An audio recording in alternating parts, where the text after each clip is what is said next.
Hi YouTube. First of all, please forgive me. My kitchen is a complete disaster area. I have so much going on it's not even funny. Before I get to my sourdough amazement, let you know what I'm got going on. I have some sourdough rising there. And then let me turn this off and scuttle to the other side of the kitchen for a sec. I made Mrs. Volpe's Kaiser rolls and they look so good. The only thing wrong with them, and it's my fault not hers, is mine were so close together that they got these, they sort of connected when they rose. So they got these thingies, and really a Kaiser roll should be like this all around.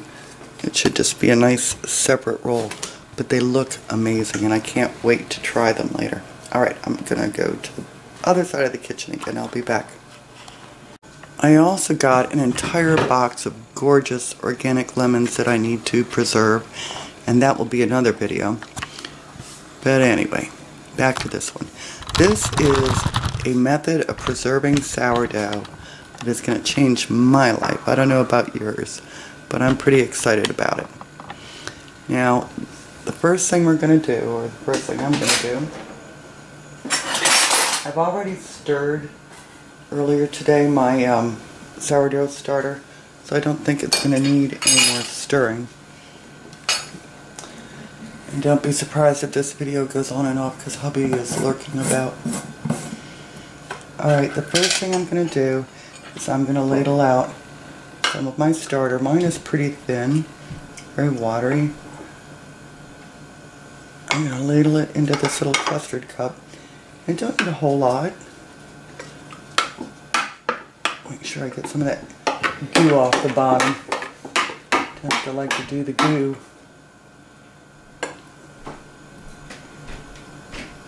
Alright, so 2 little gravy ladles full. It's maybe a 1/4 cup. Alright, I'm going to turn this off. Alright, and I'm just going to move my big jug out of the way. I'm going to need this space. Hi YouTube. Well, wouldn't you know that as I was filming yesterday my battery died. I usually check it before I start, but I just hadn't thought of it. I've been so busy trying to get things done. So in looking at the film I know where it left off, but I'm not really sure what I did or didn't say, so it might seem a little disjointed. As I said, I didn't realize the battery had died, so I went ahead and did what I was doing. So I've had to make another batch of the, I don't know if you can see that, the dough out of the sourdough starter. And I'm going to be using my pasta machine. You can certainly use a rolling pin if that's easier for you. And to start out, if you are using a pasta machine or even a roller, you're going to want to have quite a bit of flour because you don't want it to stick. Alright, here we go. I'll show you some of this. I know it can get a little loud. Oops, first I have to make sure I'm on the proper setting. And since I'm blind... Alrighty. As I put this through, if it gets too wet, I'm going to dip it in the flour. So don't get free.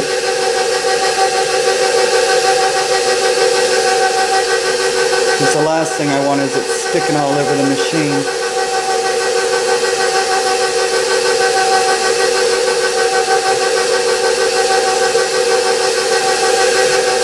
Now with the pasta maker, you want to sort of fold it and feed it. And then as you like the texture of it, you make the setting smaller so that your pasta will get thinner as you go.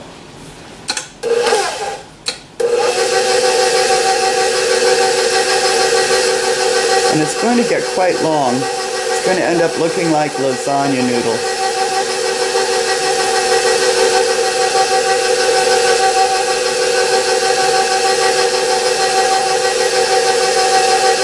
Putting some more flour on it.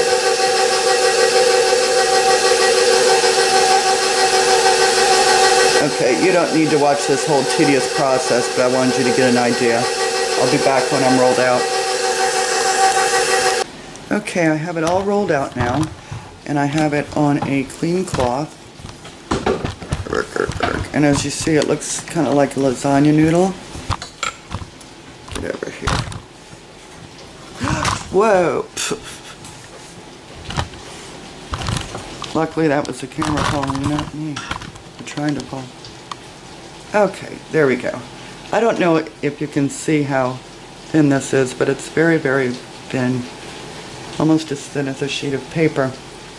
Now the good news about running out of battery yesterday is that the one that I made yesterday is dried already.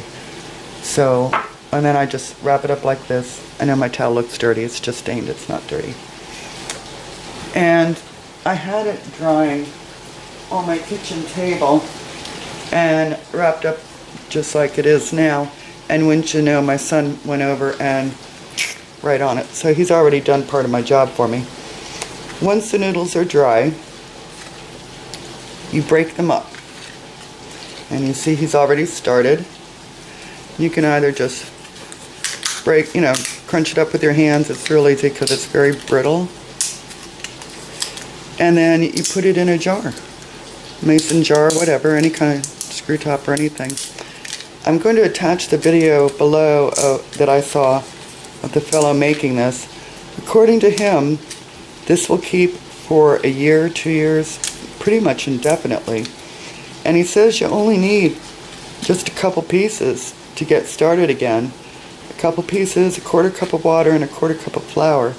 And you just dissolve the little oozies, and it's supposed to get your sourdough started again. Now, I don't know if this is true or not. I've never done this. I just thought it was really slick. So I made my sourdough noodles, and I'm going to try using them after a week, after a month, and so on. Just test them and see how they work. It would be really nice to be able to do this, because you can imagine if you want to go on vacation or something, what do? Have somebody babysit your sourdough? I mean, I'm sure you could, and I'm sure you could find somebody, but you just never know when you might lose your sourdough for whatever reason. And I think it'd be really nice to have this shelf-stable alternative or insurance for your sourdough starter. So anyway, I hope you all found that as exciting as I did. That's my oven. I'm preheating it to cook some sourdough bread. And I would like to ask those of you who are a little bit more experienced if you can tell me why my sourdough has turned into a pancake. Excuse any mess you might see while I'm panning. I don't want to walk over there, but let's see if I can zoom into it.